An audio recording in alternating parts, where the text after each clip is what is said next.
Primero, me informan en la Consejería de Hacienda que ayer terminó el plazo para presentación de alegaciones a los presupuestos generales de la Ciudad Autónoma.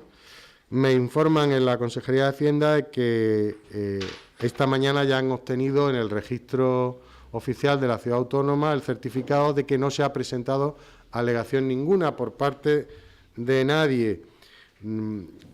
No quiere decir que no se hubiese podido presentar en otro registro oficial, incluso a través de correo, una alegación. No es lo normal. Por lo tanto, es previsible que mañana, posiblemente sea mañana, no creo que sea hoy, pero será mañana, el presidente firme, al no haber alegaciones, el decreto de aprobación definitiva de los presupuestos generales de la Ciudad Autónoma para 2017, que obviamente serán publicados, supongo que el viernes, en el boletín oficial del viernes, y entrarán en vigor de manera inmediata. Por lo tanto, también podrán ponerse en marcha muchas cuestiones que habían quedado un tanto aplazadas, precisamente a la espera de la aprobación definitiva de los presupuestos, que, como se sabe, tuvieron una incidencia.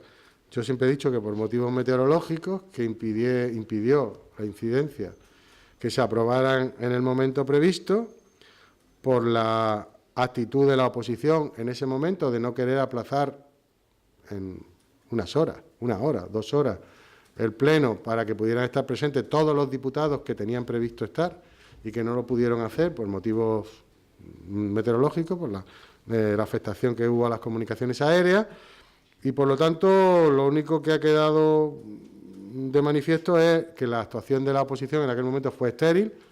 Lo único que ha conseguido es que, como digo, determinadas cuestiones tarden un mes más en ponerse en marcha. Eso es lo que yo denominé victoria pírrica de la oposición en ese momento y que, como se habrá podido comprobar, pues lo único que ha servido es para que los presupuestos se aprueben un mes más tarde.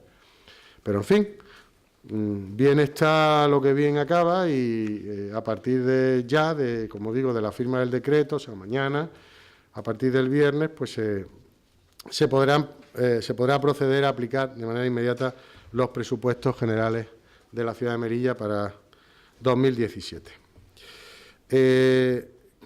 Un comentario sobre los datos de paro de ayer. Evidentemente, los datos de desempleo son negativos. Eso no.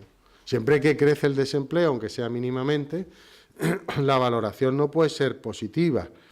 Sí son positivos si los analizamos en términos comparativos interanuales. Y son todavía más positivos si los contemplamos desde la óptica del año 2011, cuando llega el Partido Popular al Gobierno nacional. El PSOE dejó la ciudad de Melilla con casi el mismo volumen de paro, el mismo nivel de desempleo que tenemos ahora, pero con una población mucho menor. Ahora estamos en los casi, ya falta muy poco, 87.000 habitantes, y hace unos años, pues de 5 años a esta parte, el crecimiento de la población en Melilla ha sido enorme. Yo diría que brutal, con el consiguiente aumento de personas inscritas, ¿no? Por lo tanto, las comparaciones hay que hacerlas de manera relativa. Ahora, que el paro haya crecido en 615 personas, creo que es, 674 personas, pues es evidente que no es positivo. Pero lo que demuestran las críticas de la oposición, y aquí los meto a todos, es su doble vara de medir. Cuando sube el paro como ahora, lanzan toda la batería de críticas, cuando las circunstancias de la subida del paro ya sabemos cuáles son. La finalización de buena parte de los planes de empleo, prácticamente la mitad de las personas contratadas en los planes de empleo terminaron esos planes de empleo el 19-20 de marzo, con lo cual se han inscrito, creo que la mayoría de ellos, por no decir la totalidad, y es evidente que la subida del desempleo tan enorme de este mes se debe a una situación coyuntural, que es la finalización de los planes de empleo. Sin embargo, cuando disminuye el desempleo, precisamente por esta razón, por el comienzo de planes de empleo, que es también debido a una situación concreta, la oposición dice que la mejora de los datos de desempleo es coyuntural, como quitándole valor, pues que apliquen el mismo criterio. Es decir, Si no tiene valor que baje el desempleo por la puesta en marcha de los planes de empleo, pues el mismo escaso valor para ellos debería tener que suba el desempleo por la finalización de los mismos, ¿no? Pues no, utilizan una doble vara de medir y tanto si baja como si sube, lo que hacen es la misma crítica destructiva de siempre. ¿Crítica destructiva por qué? Pues porque no proponen nada, ni dicen cuáles son sus alternativas. Empiezan a hablar, por ejemplo, hoy va a hablar el PSOE de cambio de modelo económico. Y me quedo así mirando y digo, ¿y? A continuación de cambio de modelo económico, ¿ustedes qué dicen? Ah, pues hay que entrar en la unión aduanera, por ejemplo, dice el PSOE. Esto es el fracaso de las políticas que actualmente desarrolla el Gobierno. Y hay que cambiar el modelo económico y hay que entrar en la unión aduanera. Y automáticamente me vuelvo a quedar así. Digo, ¿y Canarias no está en la unión aduanera? Canarias también ha aumentado el paro este mes de marzo. Y otra pregunta que yo enseguida me hago en voz alta, ¿y Andalucía no lleva en la unión aduanera desde el momento en que España entró en la Comunidad Económica Europea de entonces, allá por el año 86? ¿Y no tiene Andalucía, donde gobierna el PSOE desde hace, yo qué sé, 40 años, toda la vida, ¿no? ¿No tiene uno de los niveles de desempleo más altos de España estando en la unión aduanera? ¿Eso qué quiere decir?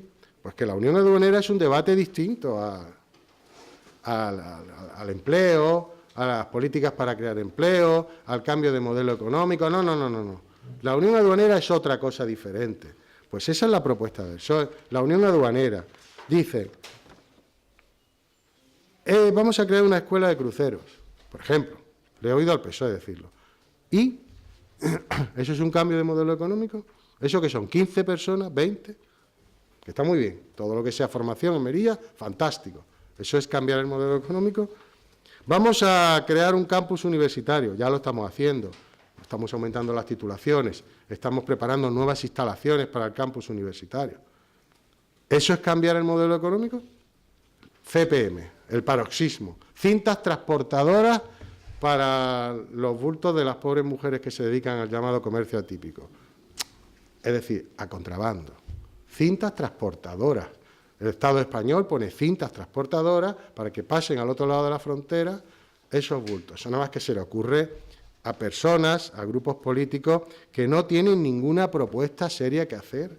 Un vacío absoluto en cuanto a propuestas para lo que ellos denominan el cambio de modelo económico de la ciudad. Nosotros sí, nosotros tenemos un montón de propuestas plasmadas en nuestros programas electorales, después programas de gobierno y recientemente en las distintas ponencias que hemos aprobado en nuestro reciente congreso, tanto de ponencia de economía, de Melilla y su futuro, medio ambiente, etcétera, etcétera. Hay muchísimas propuestas y voy a ser reiterativo. En la ampliación del puerto, venga, que me digan una sola propuesta de la oposición que tenga la misma capacidad de crear empleo y de diversificar la economía de la ciudad como la ampliación del puerto. Que me digan una solo, ninguna. No hay ninguna. Son cuestiones menores, que está muy bien, y que la mayor parte de ellas nosotros también nos las planteamos, pero estamos hablando de grandes propuestas. No tiene ninguna. Por lo tanto, está muy bien que critiquen los datos de incremento del paro. A mí también me parecen negativos, lo acabo de decir, pero hay que analizarlos de manera objetiva, es decir, por circunstancias coyunturales. Si son coyunturales cuando bajan y no tienen importancia, pues también son coyunturales cuando suben los datos de paro, ¿no? Y tienen la importancia que tienen, son negativos, pero se deben a circunstancias coyunturales de finalización de los planes de empleo. Cuando dentro de 2 meses empiecen los nuevos planes de empleo, pues el paro bajará, pues seguramente en un mes, si todos empiezan a la vez, en un mes más de 1.000 personas. Y eso no tendrá ningún valor para los grupos de la oposición, que enseguida se les ve el plumero cuando hablan. Es crítica destructiva, no tienen propuestas que realizar, hay un vacío de propuestas serias absoluto en el otro lado de la vida política melillense, ¿no? Por lo tanto, está muy bien lo de la unión aduanera, también nos lo llevamos nosotros. Pueden leer la ponencia que yo tuve el honor de defender en el Congreso y lo digo ahí. Estamos dispuestos desde el partido, en colaboración con el Gobierno de la ciudad, a abanderar el debate de la entrada en la unión aduanera con determinadas condiciones, pero eso no va a resolver. Dice, es que abrimos el... Es que tienen gracia estos del PSOE, ¿no? Abrimos en Melilla un mercado de no sé cuántos, 300 millones, ya no sé cuántos somos en la Unión Europea, no sé si somos 500, 300 millones de... Vamos a hablar de manera seria, vuelvo a repetir, Canarias está en la Unión Aduanera. Antes he dicho europea, aduanera, en la Unión Europea estamos todos, en la Unión Aduanera. Y Andalucía lleva en la Unión Aduanera desde el año 86. ¿Eso soluciona los problemas del paro? Pues desgraciadamente no, ojalá. Si fuera tan fácil ya se habría hecho. Por eso lo que se demuestra es que no tienen la más mínima propuesta seria que hacer. Y ya termino con otro tema, para no hablar de muchos. No nos gusta nada la deriva radical que CPM está planteando en muchas cuestiones. Lo estamos viendo en las ruedas de prensa que permanentemente están dando. Pero nos preocupa sobre todo también una de ellas que últimamente están planteando, que es la permanente judicialización, qué difícil esta palabra, judicialización de la vida política que están planteando, con amenazas constantes de denunciar por un motivo, por otro, al gobierno, a la ciudad autónoma. La última ha sido como consecuencia de una comisión de bienestar social extraordinaria y urgente que hubo que convocar de manera urgente por un motivo más que justificado. Ya se ha explicado hasta la saciedad, y es que por error administrativo pues había que haber aprobado una prórroga de un contrato que terminaba al día siguiente y no había más remedio que aprobarlo sí o sí para que ese contrato pudiera, que era del Centro Carmen Morón creo que era, pudiera seguir, si no había un servicio público importante que se quedaba sin prestarse, y eso no podía ser. Y se utilizó el reglamento de la Asamblea que permite la convocatoria de comisiones extraordinarias urgentes.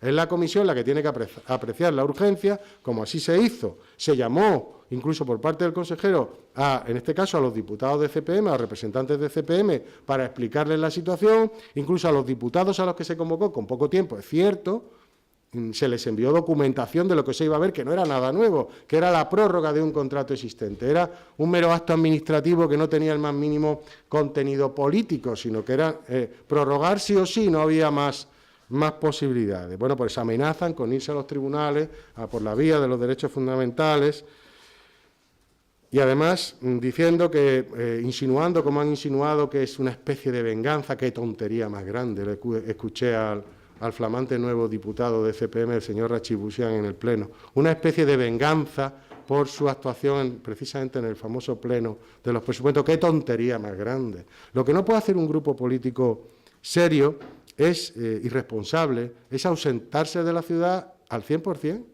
No se pueden ir los 7 de viaje a Ceuta, por muy justificado que sea el motivo desde el punto de vista político, y no dejar a nadie en Melilla que pueda atender una contingencia de este tipo. Eso demuestra la irresponsabilidad de CPM y lo que en definitiva no es más que una puesta en escena, es decir, allí los 7 diputados firmes de pie, todo. Para hacer lo que hicieron en Ceuta no hace falta que se vayan los 7 y dejar a su grupo sin representación ninguna en la ciudad de Melilla, porque mire, aunque como dicen ellos lo comunicaran la ausencia, el que un diputado esté ausente de la ciudad, aunque lo haya comunicado, no es justificación para que la reunión de un órgano colegiado al que pertenece no se pueda celebrar. Estaríamos apañados. Si un diputado o 2 diputados de un grupo comunican su ausencia durante unos determinados días, hay que convocar un pleno. Y como lo han comunicado y no están, no se puede hacer, porque entonces vulneramos sus derechos fundamentales. No. Usted comunica que se va y se va, tiene todo el derecho del mundo a irse, pero luego no exija que si se tiene que convocar un órgano, como no están, pues entonces se vulneran sus derechos. No, se hizo de manera absolutamente reglamentaria. Evidentemente no es la forma mejor de hacer una convocatoria de este tipo, pero vuelvo a repetir que estaba más que justificado por la emergencia o la urgencia, mejor dicho, de la situación, que había que aprobar la prórroga de un contrato importante de interés público. Y por último también están diciendo, meten en el mismo paquete, que, en fin, vuelven a hablar del tema de GETIR, que CPM tiene una obsesión absoluta con el tema de la empresa colaboradora con la gestión tributaria con la ciudad autónoma. Es incierto lo que dice el señor Mojatar, que no se hayan cumplido. Ya se le ha dicho por activa y por pasiva que de las mejoras ofrecidas en su momento, hace ya 12 años, por parte de la empresa adjudicataria, a la fecha actual se han cumplimentado más del 80% de las mejoras comprometidas, y que en el momento de la liquidación del contrato se hará la cuenta. Y si la empresa tenía que haber hecho determinada inversión y no lo ha hecho, se le restará de lo que la ciudad autónoma le tiene que pagar. Es así de sencillo, no tiene ni trampa ni cartón. Y también amenazan con irse a los tribunales. Pues mire, yo le digo a CPM, y a ver si se me entiende bien, creo que se me va a entender bien, que si el objetivo de la comisión de control, que se creó porque nosotros quisimos, porque los dos partidos que firmaron el pacto lo decidieron, cuya presidencia tiene un miembro de CPM porque nosotros quisimos, si el objetivo de la comisión de control va a derivar en una judicialización de los temas que allí se estudien desde el punto de vista administrativo, ya le anuncio a CPM que nuestra voluntad de participar en esa comisión de control será directamente proporcional al interés por judicializar la vida política que tenga CPM. Es decir, no vamos a contribuir a esa judicialización viendo temas en la comisión de control para que ellos luego se vayan a los tribunales. Si los vemos desde el punto de vista administrativo, los analizamos, es decir, por ahí no nos van a encontrar. Ya lo estoy diciendo, lo voy a decir por primera vez. No estamos dispuestos a seguirle el juego a CPM en esta historia. Así que se planteen muy bien. Si tienen algo que denunciar, que se vayan, que hagan lo que quieran. Pero luego que no exijan que nosotros tengamos voluntad o tengamos una voluntad más allá de lo que el reglamento establece de analizar muchas cosas, porque luego nosotros vamos con buena intención de aclarar determinadas cuestiones, de dar información, y luego resulta que lo están utilizando para judicializar la vida política en temas administrativos. Por ahí no vamos a pasar. Ya lo estoy diciendo, creo que se me ha entendido claramente lo que quiero decir. Es una advertencia que le hago a CPM. No nos van a encontrar en ese juego, es decir, no vamos a colaborar con ustedes. Estaríamos un poco tontos, ¿no? Si estamos analizando temas desde el punto de vista administrativo de cumplimiento de contratos en una comisión que nosotros voluntariamente mantenemos, para que luego utilicen esas informaciones y esos debates que se mantienen pues para judicializar la vida política. Pues no. Pues no. Y ya veremos qué consecuencias tiene esta actitud de CPM. Simplemente lo advierto por primera vez.